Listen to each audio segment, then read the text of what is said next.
Mirasee. I'm Igor Kheifets, and you're listening to Making It.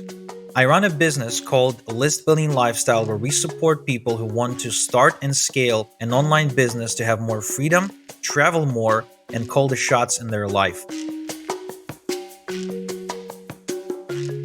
I grew up in Ukraine. My parents are Russian. My dad was a Soviet soldier. He graduated from the Suvorov Academy in Moscow.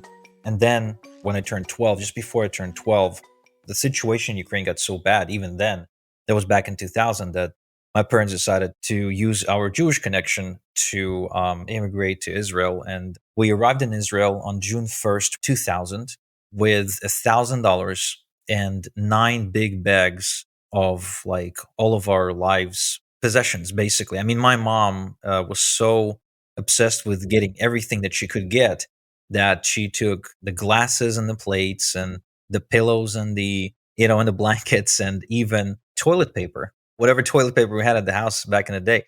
She took it and she packed it. It was quite incredible. Like, our entire life was in those 9 bags that we brought to Israel.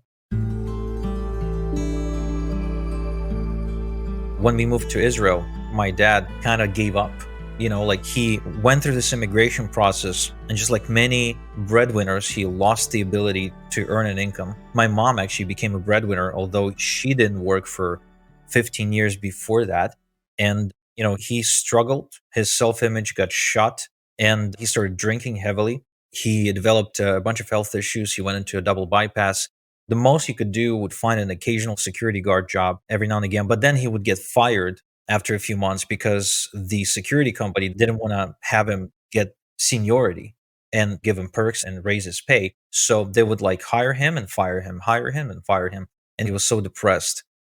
So I went into a religious school for immigrants where they taught us in Russian, but they still taught us a lot of the religious stuff. So after I spent a couple of years there, I was looking at enrolling into this Air Force Academy.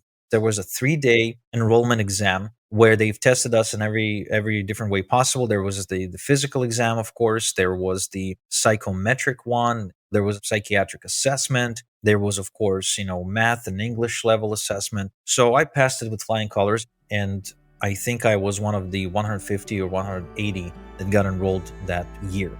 And that's how I got into the Air Force Academy. I spent the next 6 years there before I actually went on to the Air Force as a soldier. Now, this is where things get tricky, because just before I enroll in the Air Force, I come across Rich Dad, Poor Dad by Robert Kiyosaki. And if you read that book, you know that book basically tells you that you shouldn't try to fit into the system, that the system is rigged, that the whole idea of going to school, getting good grades, and getting a job is a false idea. That's not how you get rich, and that the richest people in the world are the rebels, basically. So when I read that book, it changed everything for me in terms of my perspective on life. And if before I was certain that if I were to graduate from the academy and devote my life to the military, I'd be set for life.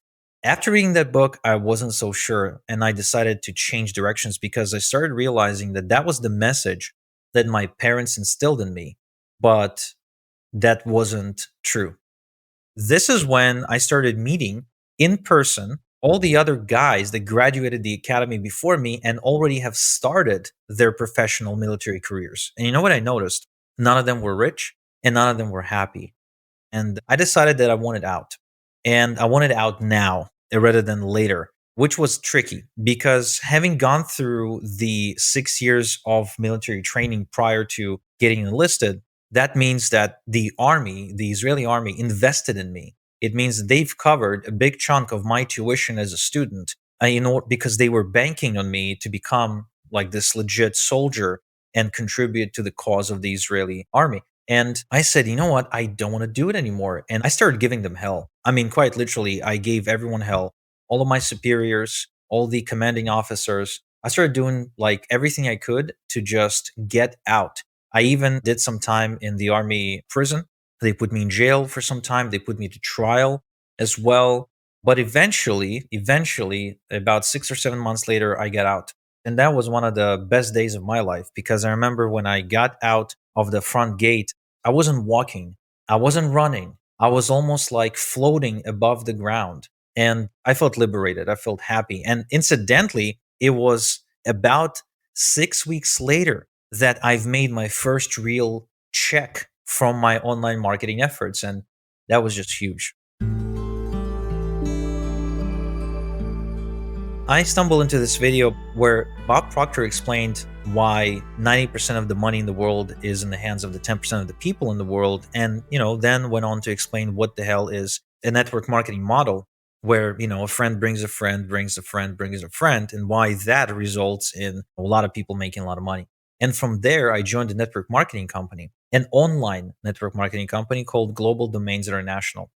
Later on over the years, I started offering information products, coaching services, built an agency, wrote a book, created a podcast, and just created a bunch of stuff, really. Like at this point, I have so many different businesses in so many different categories and subcategories of quote unquote online marketing that I wouldn't necessarily classify myself as an affiliate marketer anymore, but I still make a lot of money as an affiliate. In fact, as we speak, I am number 4 for a product launch for a $2,000 product that pays $1,000 commission. So basically, what I really love about affiliate marketing and just in general about online marketing is that you can leverage technology to build smart systems to create multiple streams of passive income.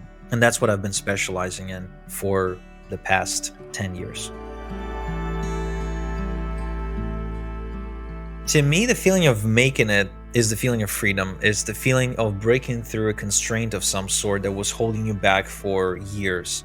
To me, making it feels like putting on the Iron Man suit and being absolutely bulletproof, going out there with your chest pumped, facing the world. That's how it feels. Because I was always a shy, insecure kid growing up. I was overweight. I didn't have any luck with the ladies. I was afraid to talk to girls, actually, to be honest with you. I hid behind my computer and played video games most of the time. And I've seen limitations everywhere. Like I grew up with the mental frame of the world as being absolutely limited in every possible way. And when I made it, I felt like I rose above all of that. I felt that I could now go for anything. Now, of course, there's still a degree of limitation of this feeling that I have, but it's like a fraction to what it used to be. And there's a lot more appreciation that I can give myself. So now I can look back on my life and I can see all my milestones and I can appreciate the path I've taken and the steps I've taken. And for that very reason, by the way, for my kids, I've instilled a practice that I call success diary, where they're supposed to, before bed, sit down and pull up a Google Doc and write at least several successes for that day.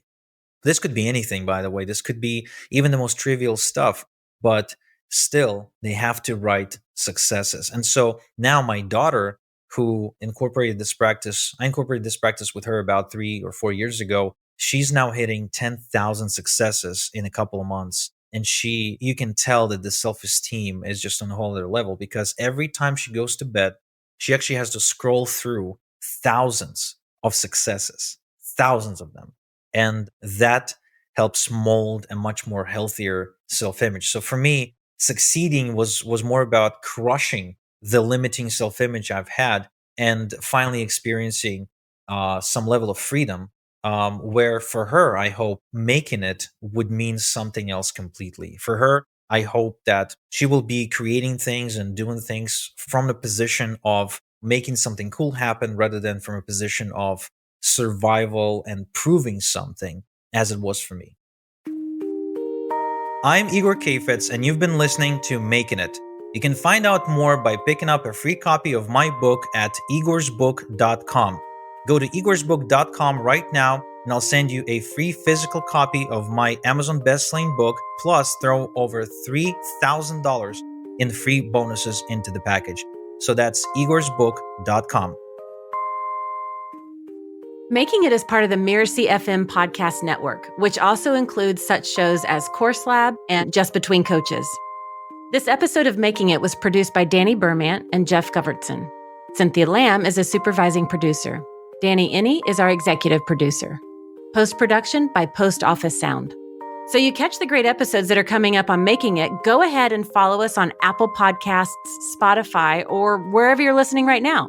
And if you like the show, please leave us a starred review. It's the best way to help us get these ideas to more people.